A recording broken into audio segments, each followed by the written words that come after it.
Well, hello there. We are on to the next run here.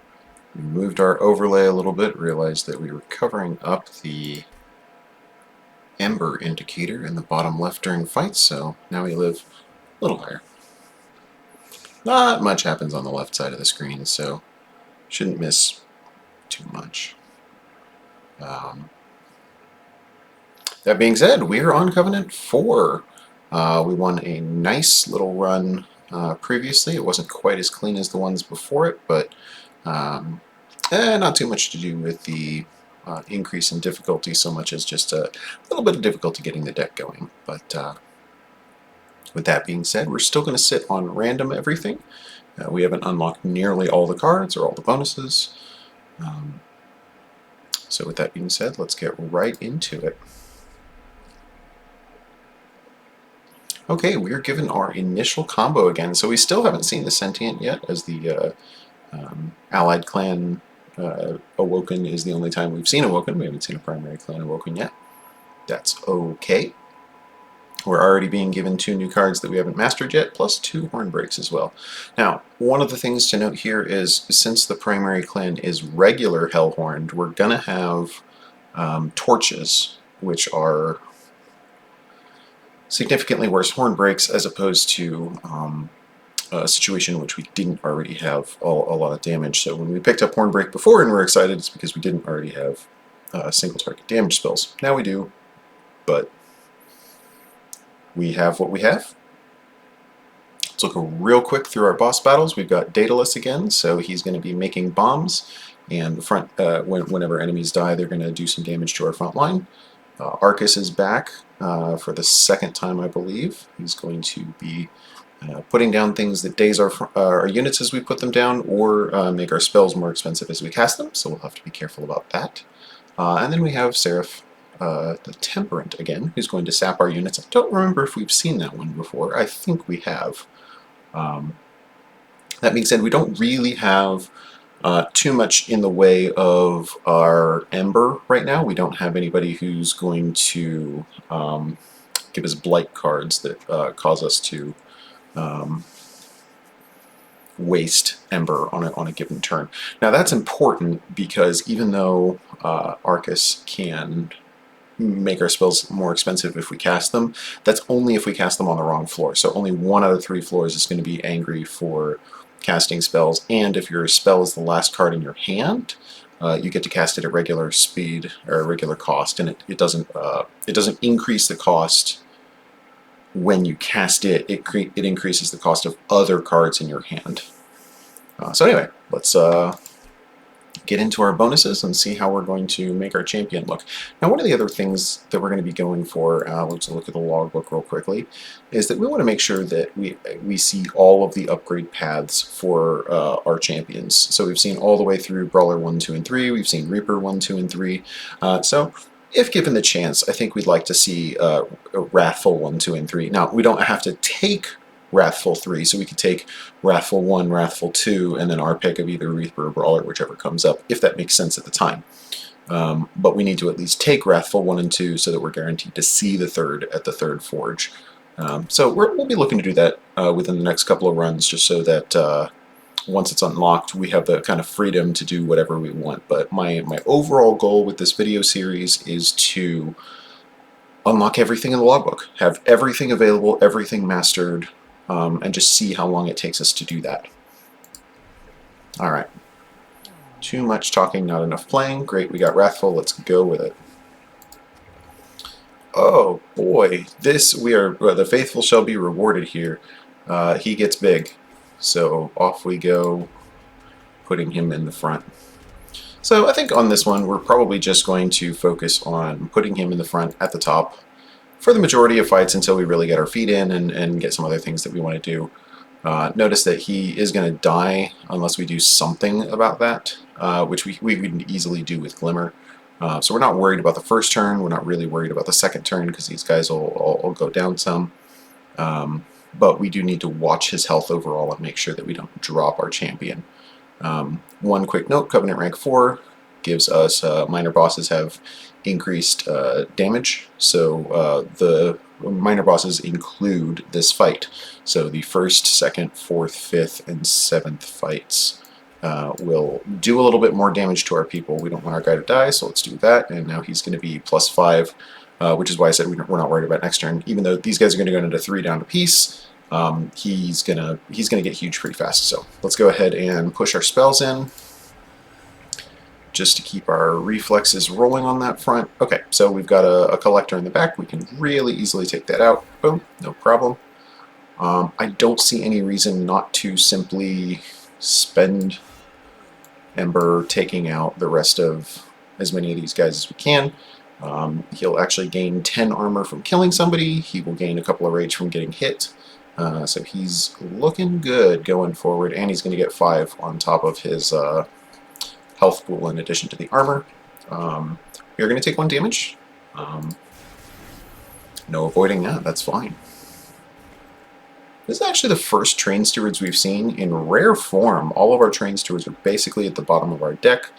They do not get the protection that some of your other units do. Once you start picking up banner units, you are guaranteed to get one of your banner units on the first turn. You're guaranteed to get a banner unit on the second turn. Train stewards aren't banner units, so they just get shuffled in with everything else, which is unfortunate, but at the same time, not concerning by any means. I think we choose to take 2 here in order to get guys on the board.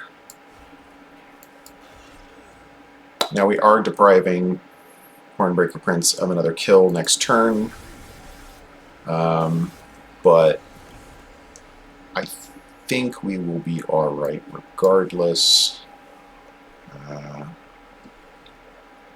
We should be fine. Let's get him a little more comfortable, and let's go ahead and take care of the front guys. They're not going to do much to us, and they wouldn't have even gotten to the Hornbreaker Prince since these guys would have taken him out. So it's not like we're losing out on any armor bonuses from Slay. That being said, you can already see this guy's a 37-32. He's very easily going to take out a 5-128, who will have even less health as the fight progresses. Choosing what we want to do here is pretty irrelevant, so let's just do the feel-good play to make sure he's got max health. We'll do a little bit of damage and move on with our lives. No problem. Taking just a little bit of damage, 2 hits, and we're done. Off we go. Okay, first fight, no problem. Does illustrate a couple of things that we have to be careful about. We need to make sure that our front guy doesn't die before he has a chance to power up, and it does indicate that we need some multi-attack going on so that when there's a floor full of enemies, even though our front unit will be very strong, he can only kill 1 thing at a time.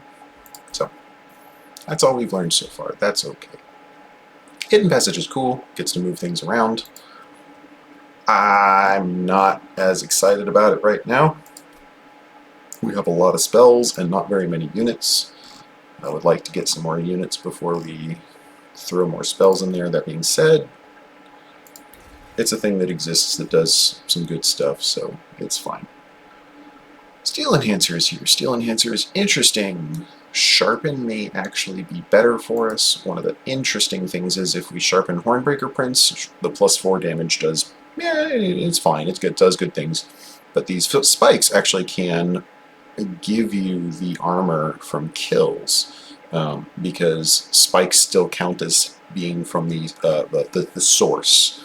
Hornbreaker Prince is the source of spike damage, so if spike damage kills a unit on an incoming attack, he gets the armor anyway, which actually allows him to tank much more easily against waves of multiple opponents. So, and it also obviously stacks up his damage much faster. So I think that is a pretty good spell for us right now with what we've chosen to upgrade. It wouldn't be nearly as cool with the Slay bonuses, because the Slay bonuses for just getting more damage far outclass what the +4 can do. It would be interesting with the multi-attack, because when you multi-attack, obviously anytime you can add plus damage, you're doing multiplicative things with that. As usual, we need more units. We need those units to be better. Let's go this way. Also, we have a ton of cash right now. I would love to take a Demon Fiend here. Demon Fiend would actually be pretty sweet with the Emblem of the Exiles going here. Branded Warrior's fine, though. It's got Rage. It can apply Rage. That synergizes a little bit as a backline behind Hornbreaker Prince, because Hornbreaker Prince is going to get Rage from killing things, or sorry, from getting hit, and then additional Rage will help stack up when the Branded Warrior kills something behind. So as long as there's at least 2 targets to kill, because we want, the Hornbreaker Prince to kill somebody every turn just to get the armor. Branded Warrior is going to do some good work for us, so I think that's a pretty strong pickup for us here. Multi-strike 1, really pretty much no-brainer for him as well. Let's go ahead and put that on him so we don't forget. And we can either give him some natural damage upgrades so that he does bukudos of damage, but I think because we know that he's going to be a backline carry, just making him what's the word? Sweep proof is what we really want to go for here. Just to kind of give ourselves the insurance of, if the trial is spikes, we're not scared anymore, because if the enemy has spikes, then all of a sudden Branded Warrior kills himself on the first turn. Now that's not the case, so I think that gives us some safety, and we just trust that the rage generation itself is what's going to stack up his damage. From there, we can pretty easily purge a couple of cards. I think torches obviously are our worst offenders here. What we're going to look to do is probably try to keep one... Oh no, we've won with the Train Stewards. That's fantastic. So we can actually sort of fully throw away all of our Train Stewards, but we want to keep one torch around just to go ahead and unlock that card back. So we'll probably aim to give it like 20 magic power and consume, so that at least we only have to cast it once. In the last battle, woo, tongue-tied.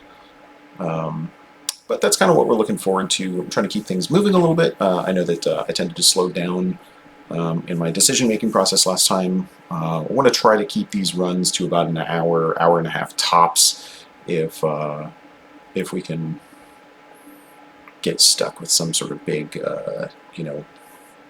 tough decision that really needs talking through. And obviously, anytime we see new units, anytime we see new clans, that's going to be something we need to talk through. Well, we don't need to talk through, obviously, but that's the way I like to approach the game. That's the way I like to sort of brand this as sort of a learning experience while still having fun, but looking at sort of ways in card deck builders that you can approach in a thoughtful manner without necessarily... I don't pride myself on being the absolute best player, but I feel like there are some basic drafting decisions, some basic gameplay decisions that people tend to overlook when you're just approaching a game for the first time, if you're not really used to what it's doing. And one of the main things we want to look for is solving the problem in front of us instead of trying to force a solution. So our problem right now is a lack of strong frontliners. Our solution is going to be that we allow ourselves to get strong by having auto-upgrading units in the front line and manually applying some beef to even our backline units, just so that if we absolutely have to, we can put Hornbreaker Prince on front in one floor and put Branded Warrior in front on another floor, and we're still not immediately condemning ourselves to death here. That being said, enemies opening with armor 10 is not going to cause us to win or lose the run, so getting ourselves in a unit draft is fantastic early on.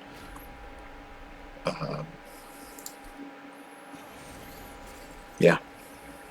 Okay, we have some interesting immediate consequences for ourselves. The first is that if you look at the sharpen interaction I was talking about before with the spikes, That's going to have to happen, I believe, 3 times in order for us to, yeah, because we'd need to do 12 spike damage to kill a backline unit instead of 1 because of that 10 armor.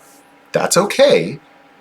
We just have to recognize that that is part of what we're playing with. Now, we've got 15 outgoing damage, plus he's got Rage 4, which equates to 8 bonus damage times 2 is 16, so 36. So he will get a kill on this little fella, which would then supply some rage to Hornbreaker Prince. So I do like going ahead and maybe putting these guys on the bottom.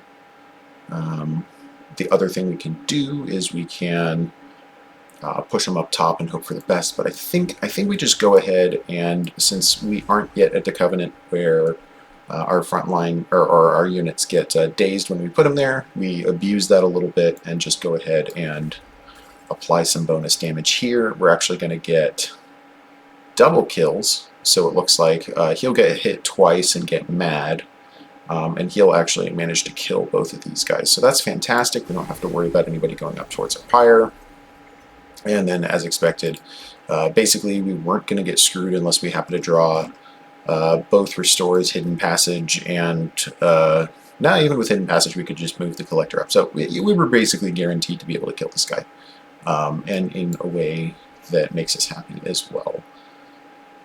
All right, so we can do a couple of things here. We can precede a little bit of damage in this way.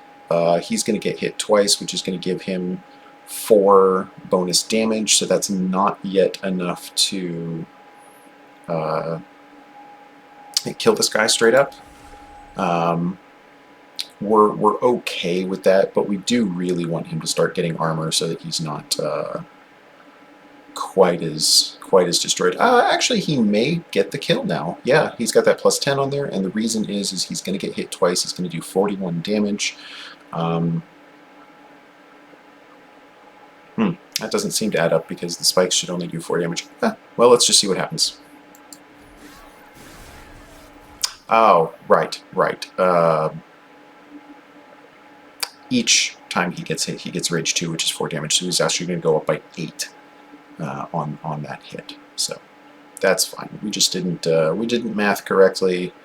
That's on us. Let's go ahead and get a Trained Steward out here to start stacking up some health. Let's go ahead and put some Rage on our backline unit because he's multiplicative with the ×2 there.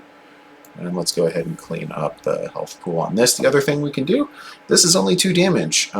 We can actually give him some Rage and make him very angry by hitting him with our own spell here. And him getting an extra 5 health at the end of that means that I'm not too concerned about how much damage he's going to take. We're going to kill this guy before it even really matters, so I think all we do here is make life a little funnier.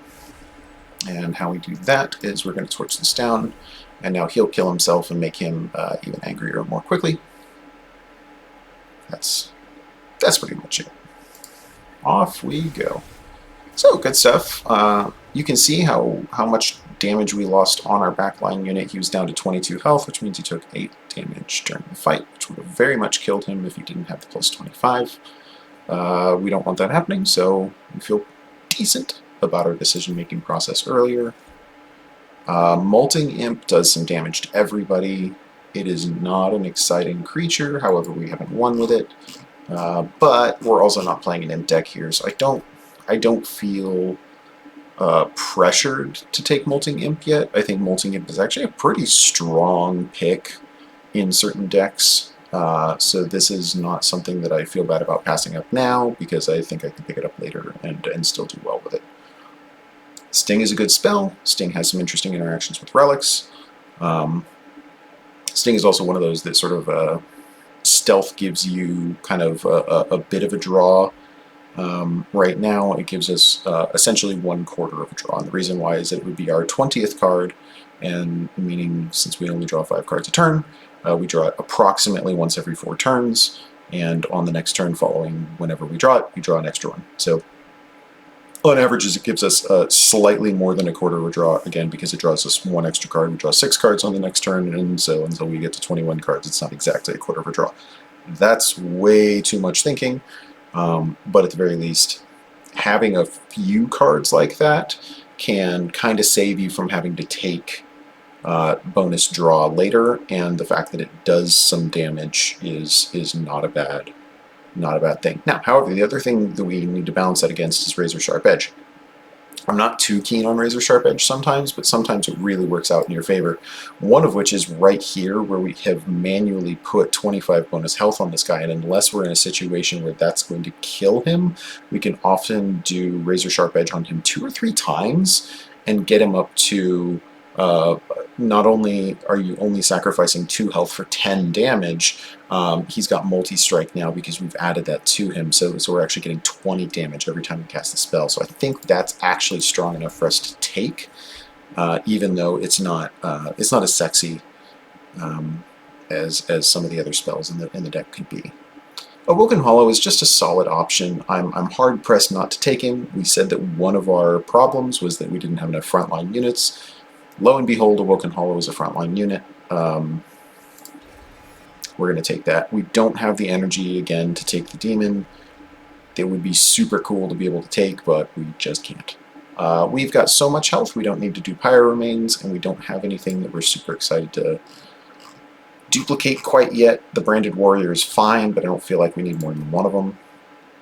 So let's just go ahead and take a new Awoken unit. Animus' speed is fine, Thorned Hollow is fine. We are kind of building a Spikes deck. That being said, we haven't yet mastered Animus of Speed, and it would be something that we can put behind the Awoken Hollow to get bigger and potentially apply Multi-Strike to. So that's a decent option for us. It's also quick already, which is a 80 gold worth of upgrades at this level. Thorned Hollow does allow us to fill out our front line entirely. However, I don't feel massively pressured to get a Thorned Hollow because we have Sharpen, which allows us to get spikes onto our units without necessarily having one baked in. Especially one that's going to compete for the rejuvenates that we are currently using with our restores and glimmers towards our Awoken Hollow. I think we want to focus on just having one of those for now, and then if we get some more healing spells, and if we get some repeatable things with like maybe holdover or something like that, we can look at getting a second guy that's going to really want us to put rejuve on. Alright, let's take an artifact. So notice we didn't take any sting bonuses, so I'm just reminding myself of that. So if we have an artifact that makes sting do something, we shouldn't be taking it. Spell cards having consume being discarded is super cool if you actually have consume cards you care about. I don't. And I actually kind of plan on putting consume on cards to get rid of them. So I'm going to preemptively not take wing clippings and instead take Boon of the Blacksmith, recognizing that that does make Wildwood Sap, which we love and respect, less attractive because it's got consume on it. So if we'll still probably pick it up. It just means that we're not going to play it multiple times like we did the run 2 or 3 times ago where we cast those 2 spells 5 times despite never removing consume from them. So we just have to recognize that that's a thing. Alright, our Concealed Caverns are going to give us a random event, and it is... we get a Hell Vent anyway. Okay, so one of the things that we can do here is we can get 5 copies of a card. This is really funny to do when you have a card that scales really badly in the late game, but scales really well in the early game. There's a particular unit that the Melting Remnant gets that gives you 20 gold every time it kills a unit, and going from having 1 of those to having 6 of those is really, really a fun way to, in the early game, just power up the amount of gold you have, and then later on you can sell off, use some of those profits to get rid of some of them again later. Here, however, I don't like our topic of keeping all these things in any sort of like 5 or 6s, so I think we just duplicate 1 unit. Unfortunately, I think we do end up duplicating our Branded Warrior. Once again, these guys don't have any upgrades on them, and I don't think the Awoken Hollow wants to compete against itself for getting the glimmers and so forth cast on it. Branded Warrior is self-sufficient enough with 30 health that we can kind of put him on the middle floor or on the top floor and just kind of let him be the Guardian Bruiser that knocks down any little scraps that are left after the main couple of floors. Occasionally let somebody by. So I think that's where we do. We just copy his card a single time. We go ahead and take the guy that we've duplicated some money into. That gives us about 100 gold worth of value for free, plus the unit itself. So yeah, it's pretty decent. Our deck is looking pretty nice, honestly, for the first couple of levels. I think we probably could have gotten a little luckier with the initial bonus cards that we got. I'm not super excited about Rage Serum, although it's fine, and I'm not super excited about Hornbreak, although it's fine. I am real excited of what else we picked up, though. Sharpen's good. Razor Sharp Edge is good. Glimmer is fine. I'm actually pretty excited to get that one in this deck, just because doing things in a line, especially if I put like plus 10 magic power on it, giving 12 health to all of our friends and doing 12 damage to all of our enemies, does a lot to clean things up. So we're in decent shape. I also have a cat in front of my monitor now, so it's a little harder to see what's going on. And technology is hard because I actually looked over on the OBS screen to see if she was in the way. So, pay no mind. Alright, we have a couple of choices here. We can put Hornbreaker Prince on the bottom, where he would immediately die, but then we could put a Train Steward right in front of him, so the Train Steward tanks 2 out of the 3 hits. Hornbreaker Prince tanks 1 hit, gets a little angry, and then smacks back to kill 1 guy, which would give him 10 armor for next turn, and he would be in front, so he would get that 5 health back. That's a cutesy little way of doing things. We can also put the quick unit right here, just to poke the explosive. I like that idea, so I think we're just going to do that. Notice that it's going to get plus 5. That's nice for later. It probably won't get too many more bonuses from being up front, because as soon as we get a Flipping Hollow, we're putting it there. But let's go ahead and do this real quickly. We can actually technically, so this doesn't count as a unit, strangely enough, so even when it says explosive enemy units deal 1 damage to the front unit on death, this should not kill our guy. Yeah, it doesn't. Okay, good. So we're okay just doing a little bonus damage there. We can fairly readily put our Awoken Hollow up front, run a quick Glimmer, and we're off to the races on making this guy feel better about himself. We can pretty easily put our first Branded Warrior right here behind our main unit, and we are very excited to tank down some armor but gain back a lot of damage in return. There's no reason for us to leave this constructed explosive alive. It's just going to do damage that we can't recuperate from, so obviously let's stop that from happening. We can do that in a number of different ways, but I think the first and easiest way, by the way, the fact that this is quick means that we won't take any damage here, so that's nice. Well, we'll take 1 from him exploding, but we don't have to worry about that. So I think Glimmer here is our first and best option, because it will kill that. It'll do 2 damage to these guys, which is no big deal. It does do 2 damage to the boss, which is kind of nice, and it heals him for 2 as well, so that versus spending the same amount of energy on a torch just to kill that is obviously more worth it. This way, let's go ahead and get our last guy that we care about at all on the board so that he can start stacking his health, and then we've got 1 free energy that we can either go ahead and start stacking our Hornbreaker Prince up more, or we start beefing up our Awoken Hollow if we think the Hornbreaker Prince isn't going to kill the boss. I think the Hornbreaker Prince is going to kill the boss, so I think we just heal the Hornbreaker Prince and put all of our eggs in that basket, and then we'll cry later if we are wrong. This is exactly what we want here. He goes from losing health to gaining a massive amount of armor. However, it is notable that this guy is not going to get to trigger any rage at all, as all of these guys will be technically killed by the Hornbreaker Prince. And we are not sad about it. Let's go ahead and make him a little angrier. That also gets that out of our hand, and then we can spend the last little bit to save this guy a little bit of health, and he does a little bit of damage to the boss. Everybody's happy. Okay, this guy's going to hit immediately there, so we're not worried about that. He's going to do 105 damage to that unit. I almost feel bad for him. Almost. We don't like train stewards. We don't need train stewards. That being said, we might as well put train stewards out so we don't have to draw them again. Well, we're not going to draw them again anyway. So let's just do some damage to the boss. If we do this, that 39 damage now goes into the boss's face, and then everything else can also go into the boss's face. And sure enough, we got a razor sharp edge back. That guy can do 50 damage twice on his first hit, and we are off to the races. I'm going to heal this guy even though it matters not even a little bit.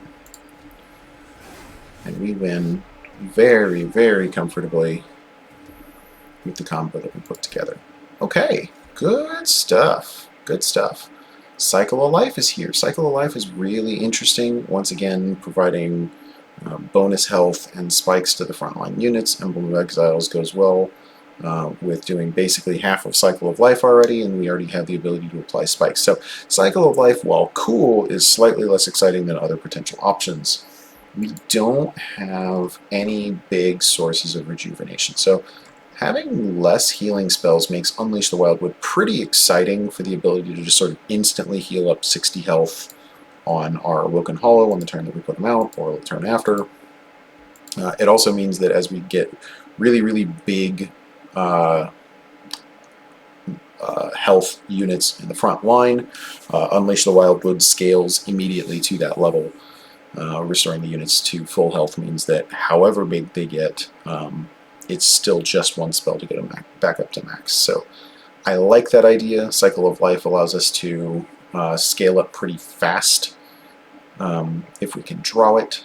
And then obviously Reinforce does some really cool things if you're building armor. Hornbreaker Prince is going to be building armor. We're going to upgrade him so that he gets more armor on Slay. But I think we are more concerned with other people than we are with the Hornbreaker Prince, because I think he's just going to kind of do his thing without us having to worry too much about it. So it really is kind of between Unleash the Wildwood, Cycle of Life. Looking at these things, it's hard to know when you are over-indexing into things, and this is one of the difficult decisions. It is super cool to think, hey man, I'm just going to put 10 extra bonus health on my front line all the time, and I'll rely on some of my other spells later to make him bigger. Plus, it gives me Cycle of Life early when I've got 245 gold to spend to make it better and cheaper, because I'm never going to upgrade Unleash the Wildwood, so I can maybe get one later, maybe not, no big deal. There's plenty of other healing spells. So there's some good arguments there. The problem is Unleash the Wildwood is immediately useful, it's immediately relevant. And that's kind of where we look at the tiebreaker here of like, what do we want to do? We really want to upgrade our Awoken Hollow and Animus of Speed. So if we go ahead and look ahead to our next couple of floors, I think we can make the decision maybe a little easier. The Unstable Vortex immediately jumps out at me as something that we really, really want to hit, which gives us a Merchant of Magic and another Hellhorn Banner. We don't really have much space for more units, so the Hellhorn Banner is a little bit of a feels bad man, but I think we can kind of get over that. The Pyro Remains on the other side is even more of a feels bad man, because you can't, at least with the Hellhorn Banner, we can take 10 gold if we don't like what we see. The Pyro Remains, we're going to get exactly 3 out of the 20 bonuses there, and that just sucks. Forgotten Boons, on the other hand, 75 gold is never something to sneeze at. It's always pretty good, pretty much at any stage of the game where you have something you want to do. And the Merchant of Steel is nice. So that side's pretty cool, but I think the Unstable Vortex plus the Merchant of Magic in its immediately available format means that we are a little more excited to take something that we can actually upgrade, because if we look at the rest of our deck, I don't think we're real excited to do too much else except add some magic power to these guys. I don't need Holdover on Glimmer. There's enough other healing spells in the deck. I don't need it to come back. I mean, Razor Sharp Edge is cool to make cheaper. Sharpen's cool to make cheaper, so like we can do that, but being able to take a really big like 3-cost spell and make it only cost 2 or even 1 if we double sync, that's a pretty attractive option. We don't have anything that consumes that we actually want to come back, so getting something like this, I think, is maybe better now than it would be otherwise, since we are probably about to go to 2 Merchants of Magic in a row, because once again, Pirate Remains is here with the Merchant of Steel, and that sucks. We can get a Merchant of Steel here before the next major boss with the Unstable Vortex, so that's where we're really aiming here. Yeah, I think we've got our path pretty well set for us. Ah, boy, we can pick a Wilting Sapwood just to win with it.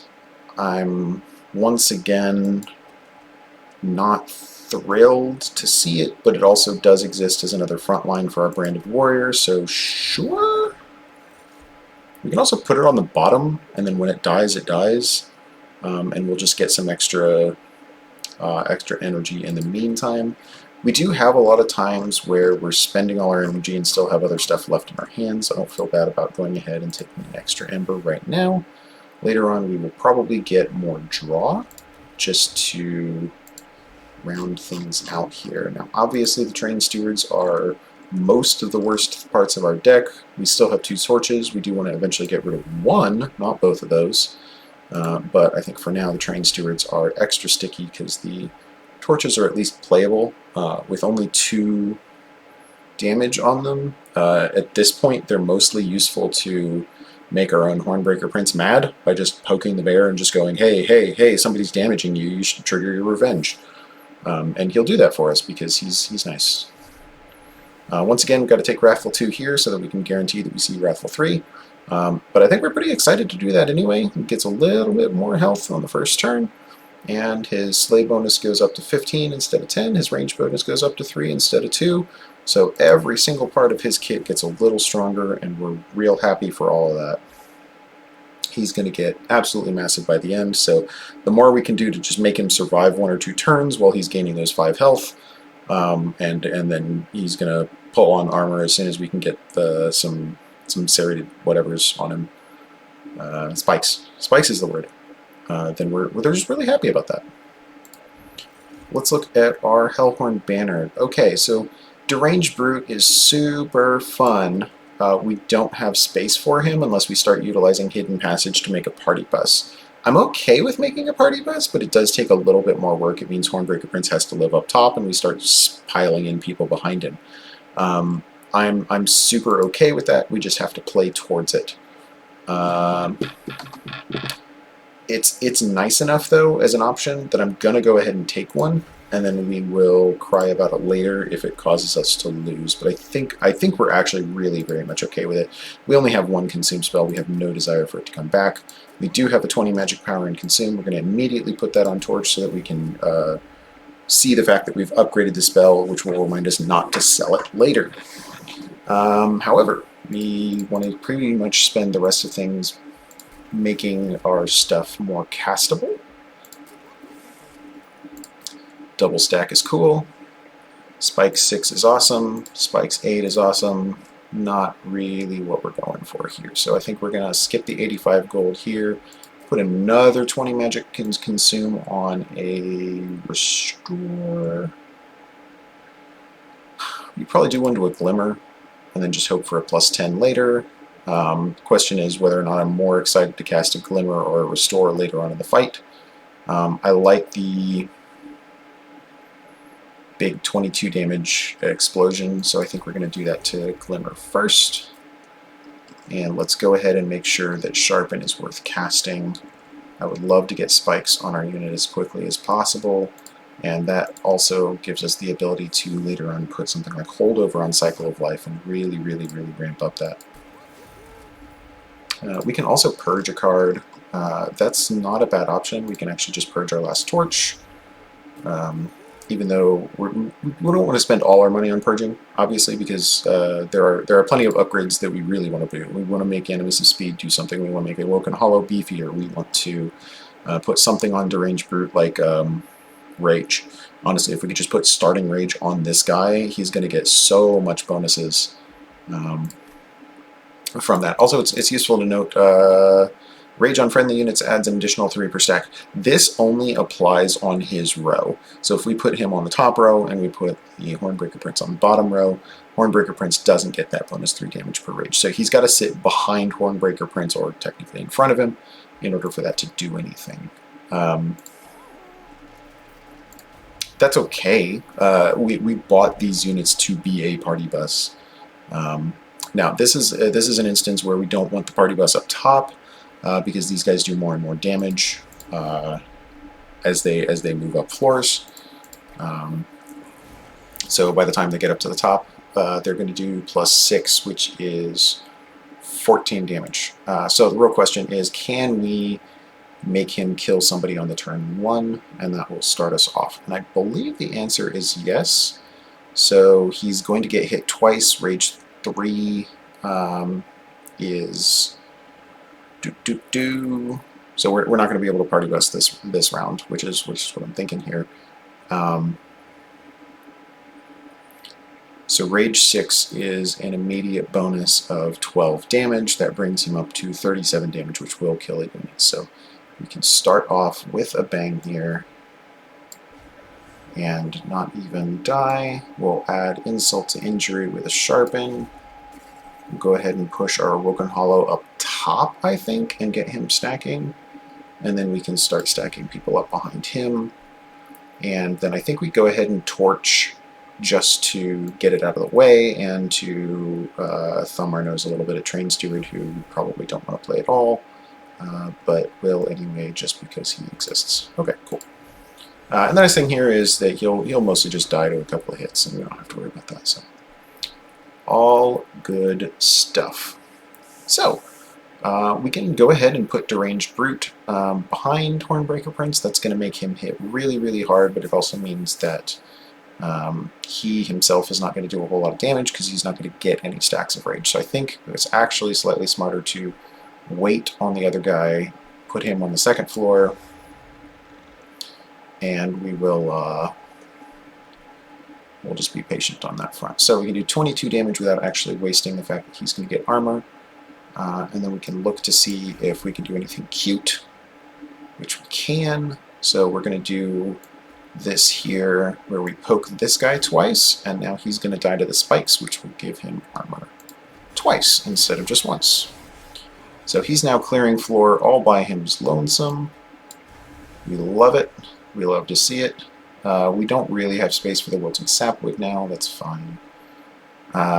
This guy hasn't died yet, which we're a little sad to see. I would have rather, put the Branded Warrior behind, but unfortunately this is where we are. So instead we're just going to go ahead and cycle of life this guy here. Go ahead and next turn we'll get the Animus of Speed. We can put him up top. You know what? Let's just go ahead and do it. Let's get the guys out there that make sense. Play what we have, not what we want ideally. We'll go ahead and push some rage into there. Everybody's dead there. What can we do? What can we do? Is there a way for us to kill him? Well, we can give him -2 health here, and now he's dead. That does some good stuff for us. Let's go ahead and he doesn't need me here. He's fine. So let's go ahead and heal our boys here. Obviously, making our Branded Warrior have +2/+2 is beneficial. Yeah, technically we could have done a -2/+10 here, but that's just not really important for what we're aiming to do here, because now we could do this, and he's super angry. We can put that guy there. We can even put a Wiltwood sapling there just to, do it. And then we really have a pretty easy time here. Obviously, we've already won. We can make it more angry, more brutal just by doing this. And now, he's barely going to dip into health before he wins. So we're really happy about that. That's fine. That's really fine. Okay.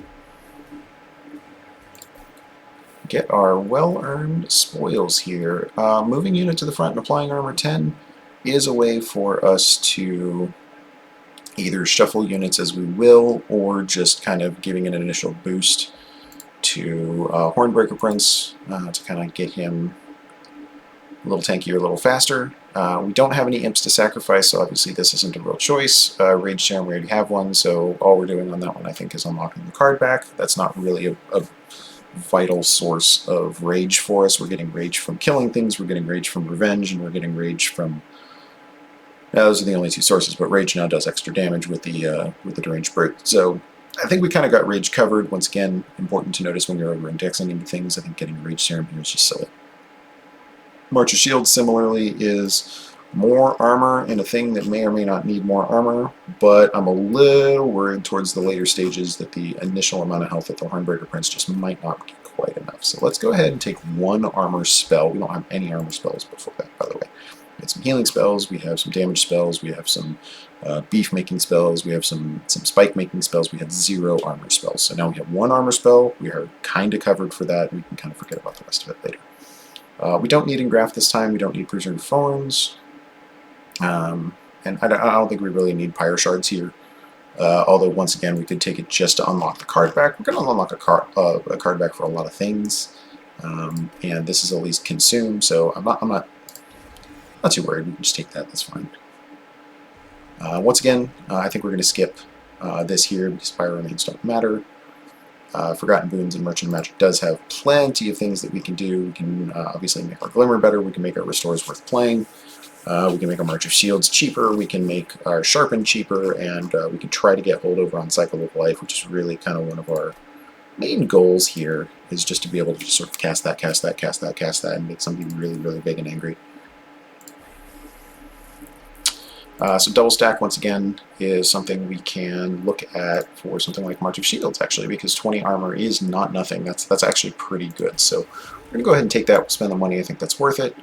That also means that going ahead and pulling its costs down relative to other things is probably more important than pulling Sharpen down to 0.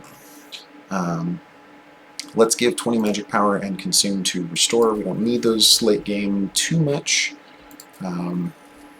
And removing Consume is not going to help us too much on any of those spells, so let's just skip it. Could probably make one of our Horn Breaks angry. Once again, we're just kind of stacking up some things that are going to be good to cast once or twice, and then we don't really have to worry about it again. We do want to keep Glimmer in reserve later so we can give it +10, or we could, I guess, give Restore +10 for single unit stuff, but I think at the very least we're safe enough to make Hornbreak angry once, and we can go ahead and give a -1 to something that we want to cast whenever it comes up without thinking about it, and I think that is Sharpen. So let's do that. Once again, we can purge things for 100. I think we leave here with 170 specifically so that next round when we hit the Merchant of Steel over here, we have enough money to upgrade. Basically, I think we want to cash in on all 6 of the banners, which is 50 gold for the change out for the reroll. Somewhere between 80 and 125 for the big things, so we're looking at maximum 250 for the 2 big banners, which combined with the 50 is 300, and then combined with the 20, 40, 60, 80, we're looking at 380 that we want. So we need to be able to get about 210 more gold. So not spending 100 on a reject is of use here. Okay, this is pretty exciting for us, actually. So being able to make somebody large is hilarious. We can give him 5. He can take up an entire floor, and he's big. Ha ha ha ha ha. It's not useful. There are times where this could be game-changingly useful, but I really feel like, for the most part, what we want to do instead is go ahead and do something like making him tiny, or making him tiny, so now all of a sudden we could have a Branded Warrior and a Deranged Brute sitting behind our main guy, and we're pretty happy to do that. I think even just this, obviously this is a 2-pip upgrade versus a 1-pip upgrade, but this is an overload since he's already got both of his slots filled. So that's a little more in line with what I kind of want to do there. Plus, we're mostly happy with Awoken to the Awoken Hollow to just kind of like sit up top and make somebody else big. He's fine. He only needs like 1 backline unit behind him. Whereas I'd much rather focus on getting 3 units on the floor with our Hornbreaker Prince than simply having 2. Okay, non-boss enemy units restore all health when they move up a floor. This is totally fine if we kill everybody immediately, which is what we're aiming on doing. That being said, we get to choose where we want to do that, and I think our choice has already been made for us, and that is right here, right now, on the bottom floor. Is that true? So he's angry with Rage 4. He's not the right angry man. Okay, let's do it up top. We'll start our party bus just like this. In fact, I could even start a party bus by putting him here, but I don't think we're required to do that. So let's do this. Let's get our train steward out of the way so he'll die in 2 hits. Let's get our March of Shields going, and we've got to restore the save just because it's actually going to be a useful spell to have later. Deranged Brute would be super nice to have on the floor above it, but we can't do that, so that's fine. We'll just put him there. Nobody's going to die there. That's okay. We're going to go ahead and put Sharpen on here. That's our goal in this game. Going ahead and doing a Piercing Consume doesn't do anything there. It really doesn't. And we do want the Quill Marksman to poke himself onto the Hornbreaker Prince, so we're going to leave that guy alone. However, what we can do is kill this little man here. You know, we may not even want to do that. We may not even want to do that. Let's go ahead and just do a restore here. We will put an Animus of Speed. No, we're going to wait.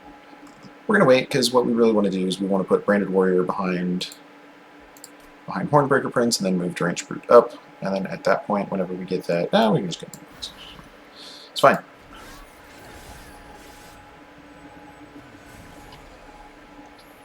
Yep, let's get that Wilting Sapwood up and out. Let's get this Branded Warrior up and out. Make him real mad real quickly.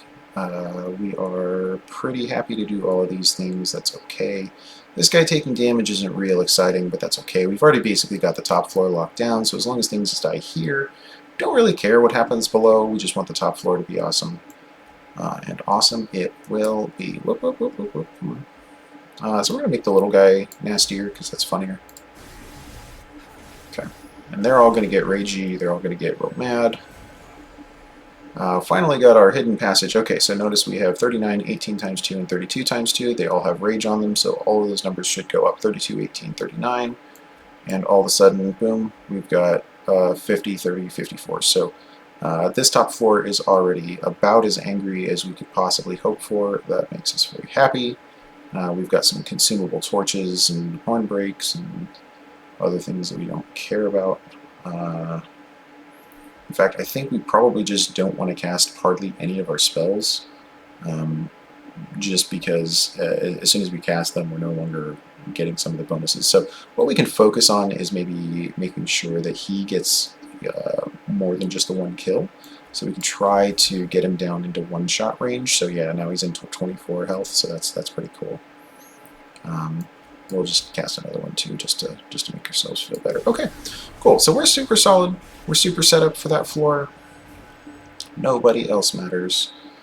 Once again, we're just going to make this guy bigger. We're just going to make him angrier. We're just going to go ahead and give him lots of rage. Now we're going to go ahead and give this guy some more rage. We like giving him rage. That's cool. Let's go ahead and give him more spikes, though. More spikes is more damage. More damage is more win. And then we can give him some more health, just so that amusingly he sits there and makes us a ton of energy for the next turn. All these guys are dead, so we're super not worried about anything going on here. That guy's going to do so much damage to himself, it's not even funny. We're very happy about that. So let's put that there. Let's go ahead and move him up to the party bus. Then we heal him, and that makes... Oh, funny! It actually just makes him give his own bonus. That's fine. That's fine. Okay, here we go. Yep. We have 9 energy for this turn to cast 4 spells. That's sort of fun. Okay, this guy's going to have lots of health. This guy's going to have a little less. This guy's going to have a little more. And, we'll do 5 damage. Okay, we are well into our comfort zone here. We're just going to do some damage. We're going to cast some spells. We're just going to make things look as cool as possible, so that when we win. It looks like we planned it.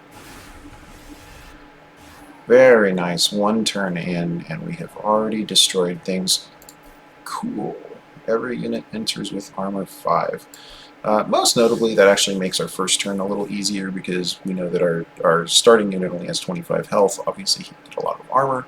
Obviously, he can get more health by sitting out front, but he doesn't start that way. Now he starts with effectively 30 health because he starts off with that extra 5 armor. That's really useful. We have a March of Shields, we have a Rage Serum, we have no imps. We don't need most of this. I'm okay with taking an Invigorating Solution. It's a cheap way of just giving ourselves a ton of draw for one particular turn. So we don't have 380 gold. We're not mega sad about that, but it is worth noting. Getting our Train Stewards out helps our draw situation. Getting a unit endless does some fun things for the bottom floor, because now we can just put the Wilting Sapwood there and have kind of an endless stream of just tons of energy. So we're going to do that because it's funny. We're going to make the Woken Hollow have a few more health. We'll go ahead and give +5, +10 to Animus of Speed so it doesn't accidentally die immediately. And we still got 130. What can we do? Large Stone. Large Stone. If our bottom floor basically just is the Wilting Sapwood, we're kind of okay with him just sitting there being a big drain tank for a while so we don't have to put him out every single turn. So let's do that. And we will give a Rage to our Deranged Brute, which that Rage 7 normally gives you 14 damage, but it's actually going to give 5 times 7, 35 damage to the Deranged Brute, so he's going to be a very angry little man there. And we will start off with the Animus of Speed being even angrier as well. Okay, so I think we're happy enough now. We're missing one bonus on the Awoken Hollow, we're missing one bonus on the Deranged Brute, but honestly, not everything has to be all the way upgraded, they just have to be useful. The Awoken Hollow is no longer going to die in one hit, the Deranged Brute is no longer going to be a very weak unit to start with, so all of these things make them very attractive to play on any given turn that you draw them. So we're pretty excited to get all that. Concealed Caverns could also give us some other thing. And Iceberg. Okay, this is really a fun thing. We can either get +1 on each floor. Hint, we're going to do that. But it's worth noting that this isn't always just like an insta lock-in. Sometimes you don't really care about how much capacity you have on a floor when you have really, really high value targets that can just sit there on a floor kind of either by themselves or that just already fit. You just have a certain number of units. We're overloaded, so like this is why it's so good for us. But it's pretty often that you have a deck where you have 5 or 6 units. You can kind of put them on any floor. So Rail Forger's Hammer doesn't do much for you. History of the World is one where you can overload a single floor with a lot of good units. It's actually really good as well. The problem is that one floor, because it's random, you can't say, oh, it's just always going to be the top floor, so we just always set up there. And there are certain fights like the last one, you guys have already seen that sometimes, where the bosses will actually insert enemies at the top floor instead of them always coming up at the bottom and going up. So having a big floor below that sometimes means that you're still screwed. Even more so than that, because we have our Ascension card, we're not too worried about one floor just actually being able to fit everybody. We want to be able to fit a couple of guys on any given floor, and then we use Ascension to overload afterwards. So the hammer is really, really far better for what we want to do. By the way, the locket is also an interesting thing for, we've already seen them. So the Stygian Guard have a lot of spells, they have a lot of ways to give spell weakness. So you can actually sacrifice some capacity to get 15 magic power and make some of those attuned spells. 15 magic power is an actual 75 bonus damage upgrade. Or things like, it's basically attuned because it hits ×5. Don't remember, Ice Storm, I think is the name of the spell. It does 1 damage randomly to 5 different targets, or five random targets. If that suddenly becomes 16 magic damage to 5 random targets and still has both of its upgrade slots, that becomes just an incredible spell. So Locket is very useful sometimes, Manual is very useful sometimes. I don't know why you would ever leave. This option confuses me. I don't know why it exists. That's a noob trap. Don't hit that button. Hit one of these other buttons. We're going to take Hammer. Now we basically got the same thing as a boss drop for free. Well, that's not free. It's one of the opportunity costs of taking this route, but we're very, very happy to see it. Even more so than before, we're just very obviously taking draw out of Arcus here. We don't have anything that's so expensive that we just need to prioritize getting more mana. Plus, we have a ton of Ember. Sorry, not mana. We have a ton of Ember from Wilting Sapwood, so we will just be getting draw, draw, draw all day long. Of note, we want to leave the bottom open so we can put our draw spells there. Rally's bad. We don't want... so rally itself is not bad, but the fact that it has a rally ability when we put a unit down there means that we're less excited to overload this. So we just got to do it in an order that doesn't make us quite as angry. So we'll put him down first. He gets dazed 1. And he's going to get dazed 1, so he's now up to dazed 2, so he won't be able to attack until the 3rd turn. But newsflash, nobody's going to be there until the 3rd turn, so fine. With the Animus of Speed there, he can start beefing up, that's fine. And we'll go ahead and torch one of these guys. That's totally, totally fine. Okay, so we don't want to be casting spells here. Once again, none of that makes us sad.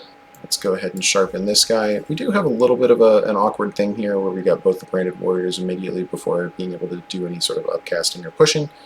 But I think we go ahead and just put one of them down anyway, and obviously we're just going to March of Shields this guy, make him nice and mad. Let's go ahead and put the beefy one out. The smaller one will be easier to fit in later. And we want this guy killing so that he applies rage. His effect doesn't matter if he doesn't apply the rage. So, okay, we are set to go pretty much across the board. Awoken Hollow can now sit in here. That's very nice. Cycle of Life can start to get cast on this guy. That's very nice. We can go ahead and do a restore on this guy. That's decently nice. That gives him armor. That's great. Because we don't want this guy to die. Strangely enough, we want everybody to come up here to die. That's just where we are. Let's go ahead and get rid of that so we don't have to draw it again. So this is another one of those weird, we're not going to cast Glimmer. That's actually an interesting thing. So we may actually put 20 magic power and consume on Glimmer because we're not using it pretty much ever. Okay, none of these consume except for this one. We do that. That's actually really nice. We got very lucky on the draw order on this one because all of a sudden we were able to give 22 health to a unit to make sure it doesn't just expire too early, but at the same time we did damage to units that could live through it. And that's a pretty nice boon here. We want to be careful. We would razor sharp edge this guy, except that that's going to cause us to overload too much damage on Clipped Reflector. So we're gonna not do that. We also want to make sure that when he goes up, so we could push him up 1. I think that would also be a trap.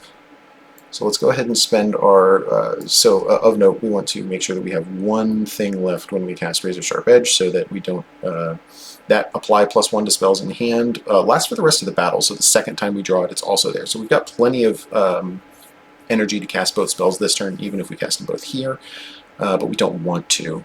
So we'll go ahead and move this guy. I think we're safe. That does apply 10 extra armor to him, but he's going to die anyway. And now we can give this guy multi-strike damage there. We're still good. He still gets as much bonus thing. He's going to take 10 damage and gain 30. 20. So he's in pretty good shape here. No problem.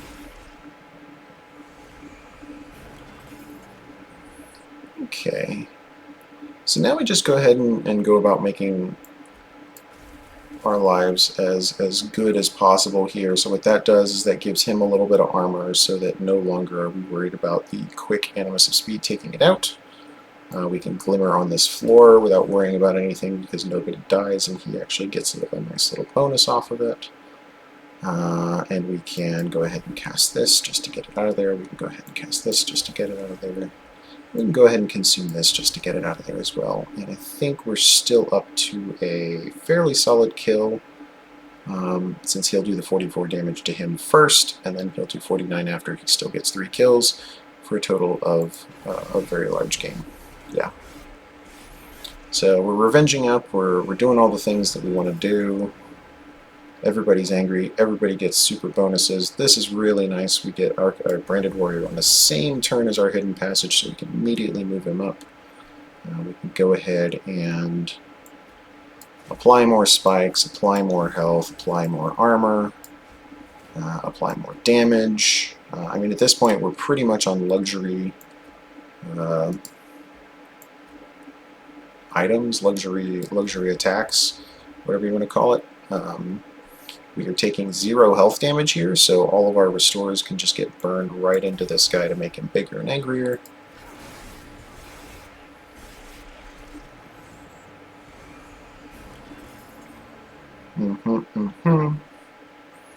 So we got to be careful, make sure we don't accidentally kill the back line, because the Quill Marksman needs to destroy himself on our frontline unit here. And we are happy enough to do that there. We're happy enough to do a little bit of damage there. That's fine. You know, we could have done the boss. Didn't think about that, but that's okay. Okay, so he's going to die. We're not real sad about that. One of the things we can do is we can actually cheat death just a little bit and push this guy up a floor. And that way when we draw him a second time, because he's endless, we get to put him down on another floor and do a little bit of extra free damage. It gives us one more turn to kind of sit there, spend some energy, get a bunch of energy, do fun things. We're in really, really fun shape here. Obviously, anytime you can overload a floor with 6 high-value targets, like this, your floor is in pretty good shape, especially when you have a unit with well over 250 health.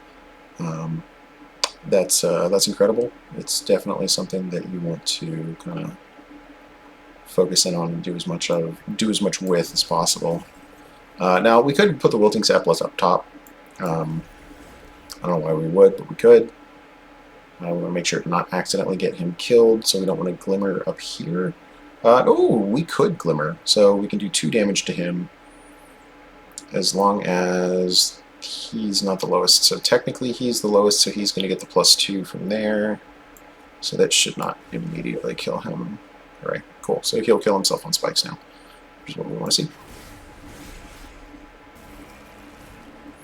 Okay, so we get a Wilting Sapwood. You know, drawing that last is going to do one of those things where you look at it and you're a little sad to see the draw on your last turn, because obviously you can't put it there. But if we are down to the last draw on whether or not we can kill a boss, we have already done something horribly, horribly wrong. So,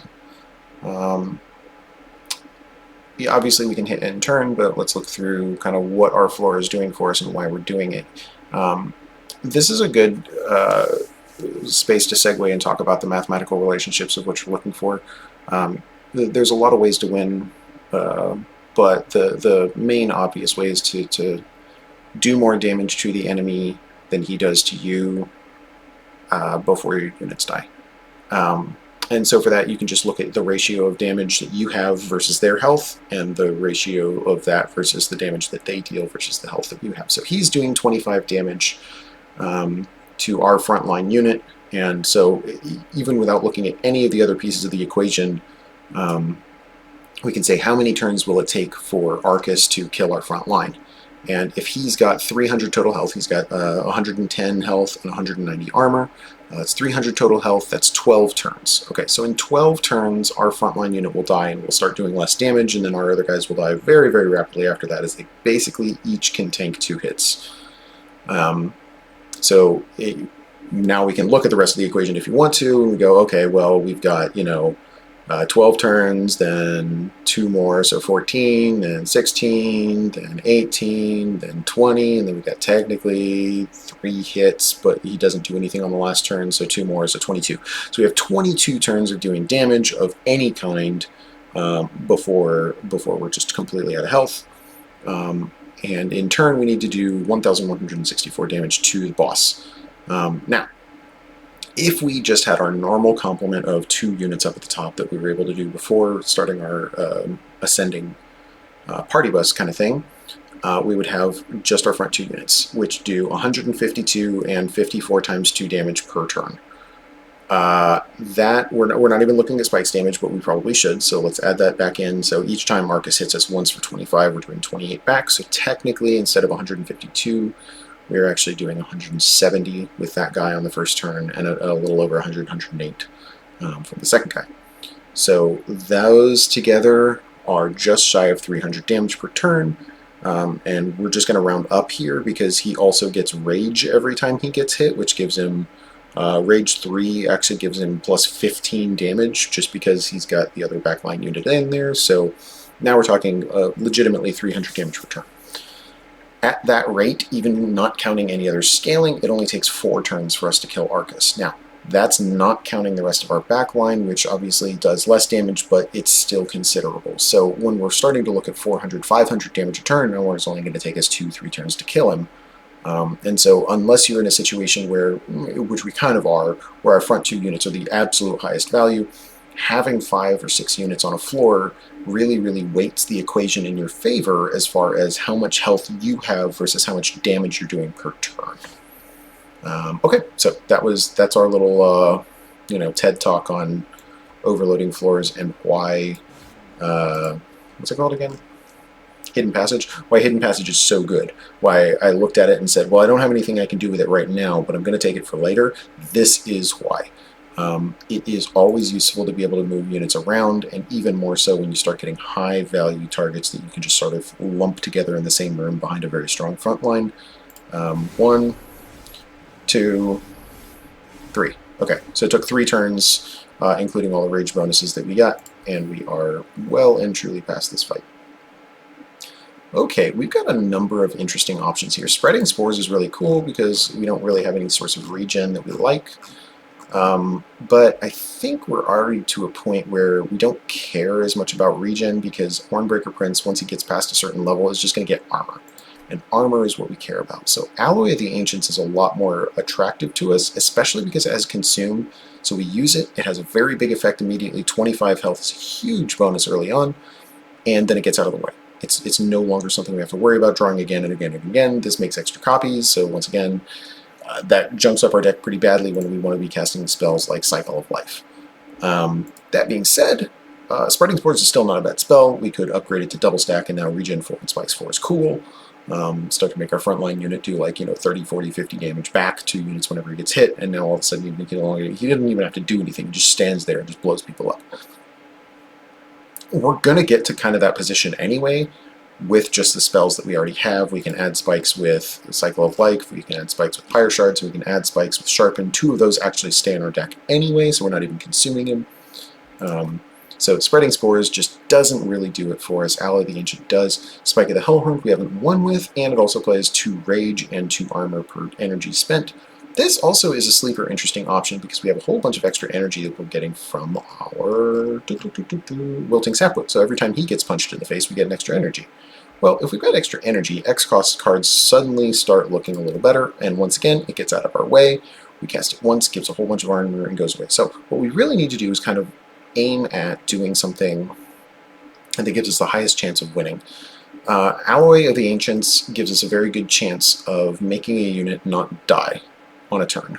Spike of the Hellhorn does a okay job of making a unit not die, and does a great job of making a unit more well-rounded. Let's say it gives essentially health and damage. It's not pure damage because it goes away with rage, and it's not pure health because armor doesn't heal. But both of those things are valuable in this deck because we are doing a lot of other things with rage. And I think because we have the Deranged Brute, the bonus rage is actually pretty good. So I'm inclined to take the Spike of the Hellhorn because the combination of us getting a whole bunch of extra energy that we're not spending with the Wilting Sapwood, and the ability for Deranged Brute to turn each stack of Rage into 5 more damage instead of just 2, makes it to where Spike of the Hellhorn kind of has pretty high value. And then add on top of that the fact that we haven't won with it yet. This is a great way for us to go ahead and unlock a card border. And once again, we've already talked through why this is an obvious choice. We already have the extra energy, we have a ton of energy from our Wilting Sapwood, and we've got the extra space with the Rail Fortress Hammers, which don't need the other. Okay, so we can look at our deck. Unstable Vortex is starting to get to a spot where we don't care about it as much. I'm actually fine with getting rid of a Glimmer. Most of the time I don't want to cast it, and I could get rid of a Restore. I don't need it very often. So I have things that I can get rid of. I don't have anything that I need to get rid of.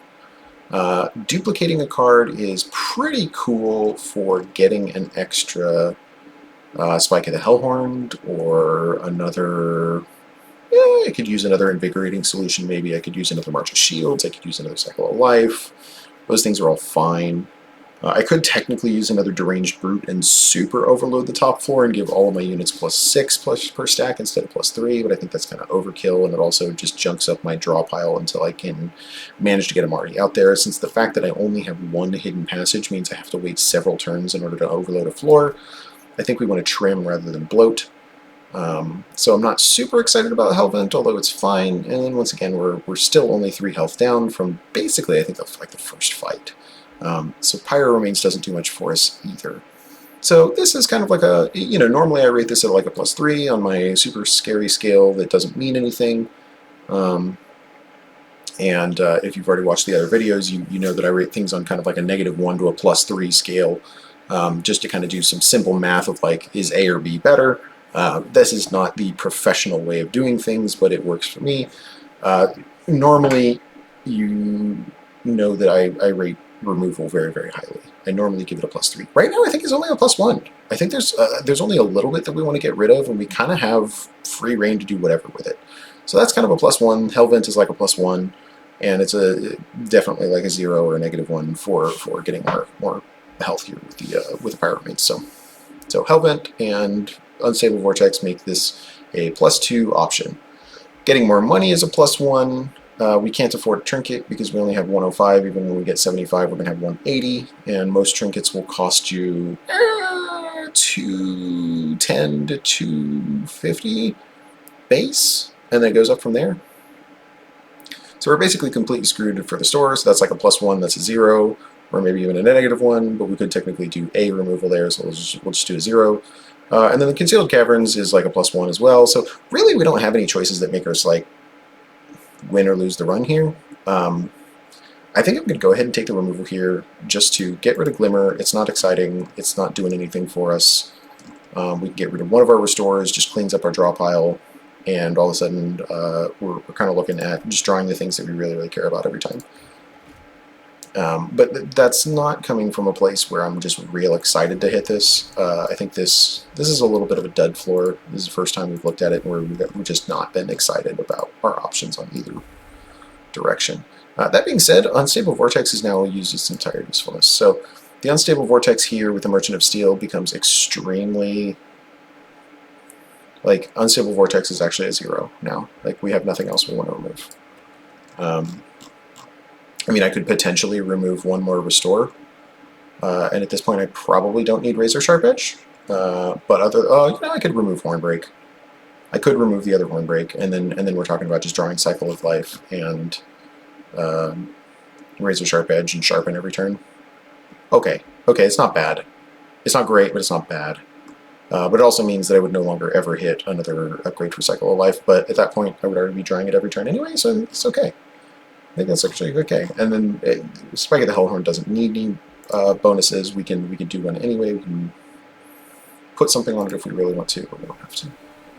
Okay, Wrathful 3 is exactly what we're going for. Armor Strike, Multi-Strike 1 is very, very funny on Brawler, but I don't think we need it. Plus getting Rage 5 off of Revenge is hilarious amounts of bonus damage. So I think we're going to do that. But the main reason we're taking this as opposed to anything else is this is our biggest armor bonus here, is going from armor 15 to armor 25. Immediately gives us massive, massive, massive amounts of value, since our only other source of armor is March of Shields, and we only have one of those. So let's go ahead and pick up Wrathful 3. By the way, we're not even done. We have 2 more battles, well, 1 more battle left. So we have another floor, and the fact that our deck has come together so very nicely is really a testament to a little bit of the luck and a little bit of the strategy that we've applied here. So I'm pretty happy with that. Our top floor is currently looking like 1. Hornbreaker Prince, 2. Branded Warrior, 3. Other Branded Warrior, 4. Deranged Brute, 5. Whatever else we put up there. So we really only have 4 units that we care about up there. These guys, okay, if they make it there, that's fine. If they don't, that's fine. So my thoughts here are we could either reproduce another Branded Warrior, especially a tiny one, and put him up top. We could reproduce another Deranged Warrior and put him up top. That's fine. We could also just Hellvent the Spike of the Hellhorn. I feel like that's probably over-indexing into a spell that's just like more there because it exists than it is for anything else. Sharpen's good. March of Shields is our other source of big armor. That's probably what we're aiming towards, just casting, just to make sure we don't die. We really don't want to die. As soon as our frontline unit dies, everything else it goes very badly from there. So I think that's probably what we take, actually, is just go ahead and March of Shields ourselves to victory here, and by the end we're just casting that twice a turn. Okay, everybody going up when they go up a floor is exactly what we've seen before, and it's exactly what we don't care about here. This is going to be funny. He's going to give us an extra energy, and then he's going to take it right back away. But that's fine. Totally fine. Let's go ahead and get our Branded Warrior in play, and our Awoken Hollow in play, and that way we at least have something on every floor, giving us energy, or giving us Emblem of the Exiles bonuses. Now the other thing we could do is we could go ahead and put Animus of Speed behind him. Don't think that's very important, so let's go ahead and get our top floor where it can actually kill things. So if we can't kill things on the top floor, we are very screwed. Okay, this is good. We're going to go ahead and boom, use our Glimmer. That takes out the Collector. That's good. That heals his guy. That makes him stronger. That's also good. Go ahead and get our Branded Warrior out here as well. And we can go ahead and put spikes on this man. And we can... we could get rid of our Horn Break. Or we could just go ahead and boost to restore there. I think we just get rid of the Horn Break. We're not using this for anything else, so let's just skip it. Okay, so we're back down to 5. We're still above, like, we're taking 2 hits per turn, and we're only losing 1 from the Fire Wing, so that's pretty good. We're going to lose a bunch next turn, which is not what we want to see, but it's kind of okay. So him being angrier and doing more damage is always a bonus. We're going to go ahead and put the Deranged Brute there, so that next time we draw our Ascension card, we can push it up there. That's good.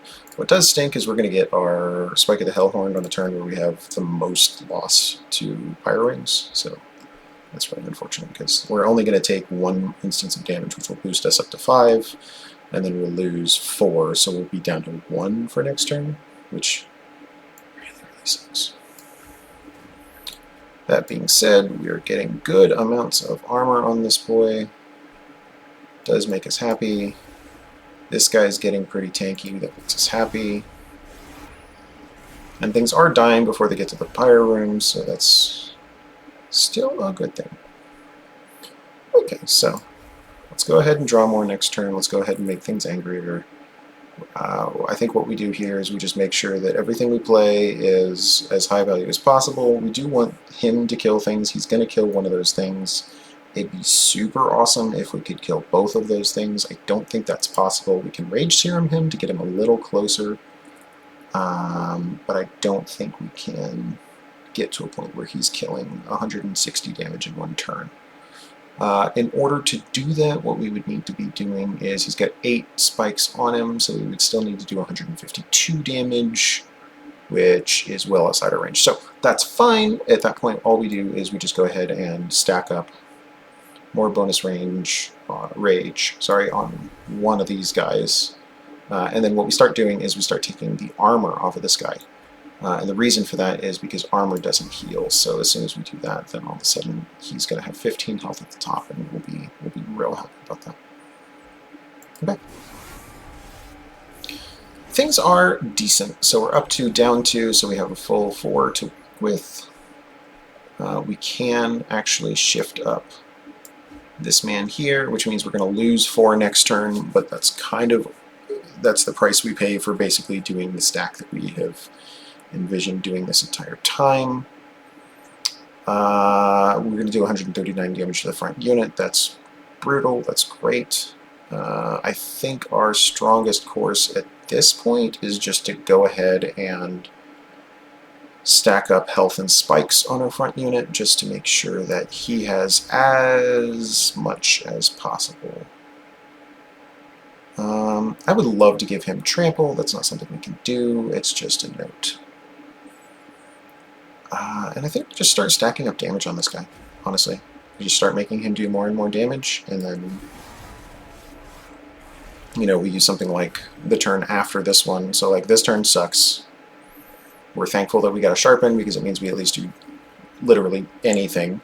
He's going to get 2 kills, which is great because he'll get double instances of that 25 armor, which more than makes up for the damage he's taking. But now we're going to be basically out of energy again for the turn. Oh no, we're not going to have a lot. We're going to have a lot because he's going to basically just keep punching him for quite a bit. So we're going to have a ton of energy next turn. So I think next turn we really just kind of like hope that we get our last card being the Spike of the Hellhorn again, and just do it then. And if not, we do it the turn after.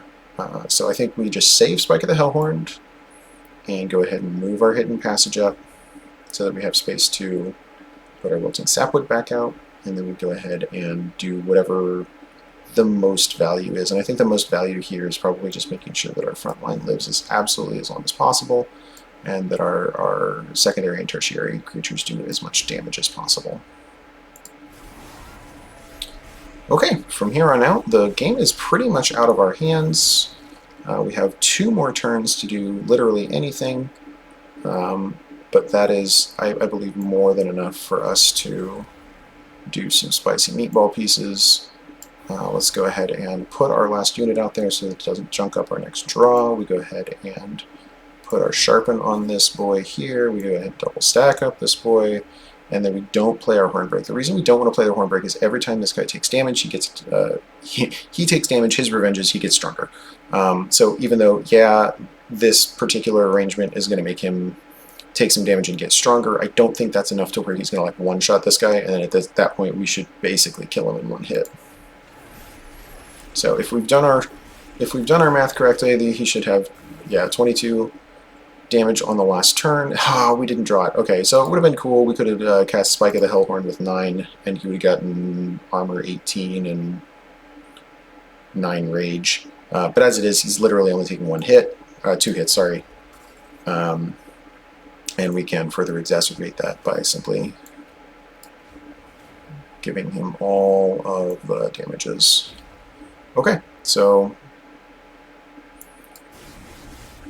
this is a pretty good pattern for what we want to do to the final boss. The amount of damage we took on a given turn was about the same as what Seraph would do. By the time he got up to the top floor, Seraph's going to do 30. And as long as we are doing a comparable amount of damage on the back end, we are in great shape. I don't think we need any of this. It would be funny to have Inferno because we can just... it's not good. I don't know. But we could win with it, and then we wouldn't have to get it again. It is a dead draw. That does mean something here, but we're about to get rid of 2 other dead draws, so like trading 1 dead draw for a card back and the ability to occasionally do something hilarious is probably worth it. It's not really worth it, but it's kind of worth it. Okay, These are not things that we needed for this deck. We have one of these each. They're already upgraded. Focus growth doesn't do anything that we care about. Alright, let's go ahead and get rid of the last two cards that we don't care about because, again, we're full on health and we don't want to repeat anything. And our spells are good enough, we don't really need to make them any better. Alright, so we're getting rid of one of our horn breaks. We're getting rid of one of our... Where is it? Glimmer? Oh no, we already got rid of the other Glimmer. What else were we going to get rid of? Were we going to get rid of the other Restore? We might. Good. We'll think about it. Maybe we'll think about it. So the other thing I need to remember is I think it's really important that we get the Deranged Brute up there first before we start putting both of the double strike units up top. Let's see what our trinkets have, and then we will worry about the rest. Conserving energy between turns is really cool in conjunction with getting that, because that means that all of a sudden we can look to just like absolutely slam in that X cost as soon as it pops up. So we're just going to go ahead and pick those up without thinking too hard about it. Enemies get -1, saves you a little bit of health, but it's not that big. It's not that big. Okay, let's see. We could re-roll that. We're going to re-roll that, but let's see what's over here first. Got a quick on here. We don't care about that. We got a 25 on here. We don't really care about that, but we could just do this. I do not want to put spikes on anybody else except for our main guy here. So let's go ahead and re-roll, see what else we got. We got Endless. We don't care about that. Rage 7, we'll just go ahead and put that there. We'll make him real angry, and now we're all already good for units. All of our units are full, so now we can go back over here. We could say, is there a way for us to spend 50 gold and buy something else? Maybe! But it's real tight. It's real tight, so we can either just, let's just see what happens. And we can apply Rooted to enemies at the top floor. Sure. I'm not excited about that anyway, because we max health, and Jack Strips is actively bad with our deck because we want things to die to our front line. So we're okay. Okay, I think at that point we just go ahead and get rid of the Restore, and whatever happens, happens, because at some point we're just like out of healing spells. I don't think our healing spells matter. Like, our healing spells literally are just there until we kill everything with March of Shields. Damage. Sorry, spikes damage. Yeah. Get out of here. Okay, cool. Let's go bully Seraph a little bit. This is going to be internet bullying here. So fair warning to the viewers. No, it's really not that bad. Good. Good. So we got our 3 front lines exactly where we want them. Got our Branded Warrior #1. Got a March of Shields to make sure we don't die. And we got some piercing damage that we will... You know, honestly, I don't know that I will already be killing this front guy. So let's just soften him up a little bit. Just to make sure we don't get surprised. Okay, this is fantastic. So we got our Deranged Brute kind of immediately. We did, unfortunately, draw our Glimmer on a turn that we don't really want to spend it. But we could, I guess, go ahead and move the Awoken Hollow up and begin doing silly things with him since we've already got a Hidden Passage. Kind of okay with that. And at that point, then we can very, very clearly run a Glimmer, run a Consume, run a Torch. Okay, so that guy's going to die. That's totally okay. At this point, we really don't mind moving him in literally every turn. He exists to give us things. Okay, we are in a bad position until we do this, and then all of a sudden we are in a amusingly amazing position. We can go ahead and start using our consumable restores here. We can go ahead and start using our Razor Sharp Edge here. We can go ahead and wait on these two, I think is the choice that we're left with. If we put them out right now, they will just die.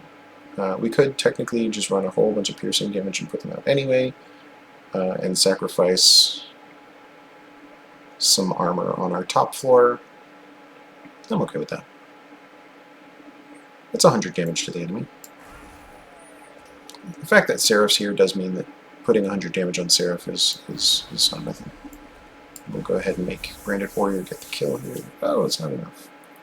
We're going to save Spike of the Hellhorn. I think it's far funnier to just let him keep stacking mana over here, and then all of a sudden we're going to dump in some, like, 19 energy bonus spell thing here. Ooh, he's dead. Okay, well, that's okay. So we can do a couple things here. We can Inferno the bottom floor. That actually only kills one unit and does another 100 damage to the boss. So that's a solid option. I think we go ahead and apply some rage to this man's. I think we also do that. I want to make him as angry as possible, as fast as possible. Ditto for that. The real question is, do we go ahead and try to save this floor? We really don't care about the Nemesis speed, but the Branded Warrior, it would be kind of nice to keep around. So we can look to see if 20 extra health would do anything. So right now he's dying to the first hit of this guy, and it would take it till the first hit of this guy for us to add March of Shields, which would mean the second hit goes in on this and the first hit of that other guy. So that would actually save this unit, and then next turn we can push him up a floor. So I like that. I like that. Because Hidden Passage is in fact coming. And I think at that point we just save the Inferno because we want to get the extra mana in. Okay. So we're pretty close to done here. We have a few more little hoop-de-doo pieces to do. Molting Sapwood's going to go in. Cycle of Life is going to go here.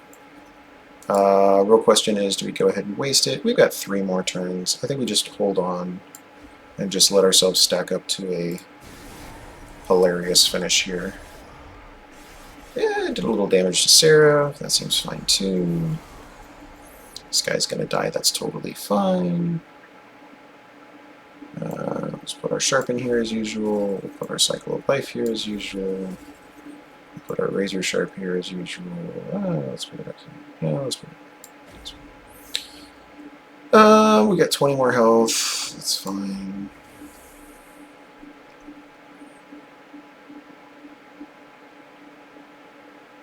So since none of these guys do more than 25 damage, all of them are worth dying to the Hornbreaker Prince. So Inferno just basically never gets cast from here on out.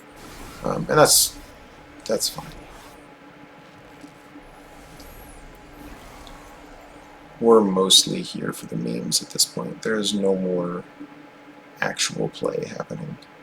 If I put Wilting Sapwood here, he's worth 5 more bonus energy. But then doesn't do anything on the turn post. So let's put him here. Technically speaking, I could cast Inferno here and instantly lose the game. Just throwing it out there, it's an option. It's not a good option. It's an option. Okay, we're going to go ahead and cast our Spike of the Hellhorn now because this guy's not dying. So in rare form, what we're going to do is Spike of the Hellhorn the second guy instead of the front guy, because the front guy is already doing 345 damage. That's a massive amount of damage. The problem is that everybody else behind him is doing basically diddly squat. And those are the guys that are actually going to need to kill anybody except for these little guys are going to kill themselves. This guy is going to get smashed by the Hornbreaker Prince, and so we need somebody else to pick up the slack from there on. And once that guy gets another kill, he's going to start applying rage to everybody else, so it more than makes up for the fact that we didn't get to put our giant amount of nastiness on that guy. Okay. None of this matters. Like, we literally just hit enter. And in fact, watch. So we're just going to hit enter a couple of times and win. Let's get some extra energy. It's funny, but you know, there is no game left. Our guy does 577 damage a hit and has over 400 armor. I mean, I could literally kill everybody else on my floor and still win. In fact, I'm going to do that. So if I do 100 piercing damage, this man dies. The Awoken Hollow doesn't die. Okay, well, shoot. My plan is ruined.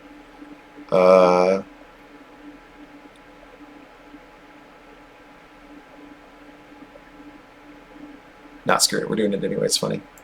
Okay, let's just make sure he doesn't die. I really don't want to accidentally lose the game. Yeah. Even so, he takes basically 3 hits and still wins. So we are in such amazingly hilarious shape that I can intentionally grief myself and still win. That's where we are. Yeah. Yep. That's some damage right there. Okay. GG, obviously. We got inordinately lucky on our first Emblem of the Exiles pickup, and from there, the fact that we picked up Wrathful gave us an incredibly easy win. Those two things together, plus the added amount of spikes that we were able to apply, basically just made it to where I could kill off half my own top line for literally no reason on the last turn and still win. So, hell yeah, Covenant rank 5, and we mastered 15 cards in that run, including cards that we didn't need. We did not need Spike of the Hellhorn. Yes, it gave us a kill where we were not going to get a kill before, but we weren't going to lose if we didn't do that. That guy would have gone up, hit the core once for 8 damage, and died. We would have lost 16% of the final score from that fight alone, so he'd be down like, I don't know, 1,000 points or something. But that's points, that's not wins. Spike at the Hellhorn was completely unnecessary. Cycle of Life was completely useful, I would say. I think that one was probably our second or third best card. Wilting Sapwood was amusing, but again, unnecessary. It giving us energy was fun, and it allowed us to play around with things.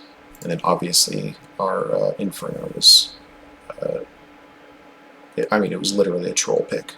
But we've unlocked the card back border for it, so we don't have to pick it again. Again, it's not always a troll pick, especially hilarious when you do things like apply spell weakness to things, and all of a sudden you're doing, hundreds and hundreds of damage for 1 or 2 costs, because you can also upgrade it to cost less. So it's a good spell. It was not a good spell for this deck, but we were able to use it anyway, just because. This is a really, really fun relic that that artifact right there would have completely overpowered the deck that we just played. Alpha Fiends are fun, hard to use. Dark Deal is fun, hard to use. And yeah, at this point, we're pretty much on autopilot here. We unlocked our secondary Awoken clan champion, even though we've literally never played as the Awoken, so whatever. We've replaced our border here. It's useful to note your highest win only is what's shown on this. So even though we won our Ascension 1 run with this combination, it is now basically lost to the ages as the... I said Ascension. Oh, well, it's a Spire-like, so it's not entirely unfair. Covenant rank 1 win is now lost to the ages as Covenant rank 4 has replaced it. Eventually, all of these flags are going to get replaced with Covenant 25. That's our goal. That's part of our, quote-unquote win conditions. But we're nearly there on unlocking Umbra. We have unlocked our alternate Stygian Guard. We've unlocked our alternate Awoken. We're in good shape. Okay. Well, hopefully everyone had fun. Everyone had a good time. Hopefully everybody enjoyed the troll at the end. I certainly did. I panicked mildly because I'm always afraid that somehow I will have just ended my own run. But nevertheless, GG, and we'll catch you guys on Covenant 5.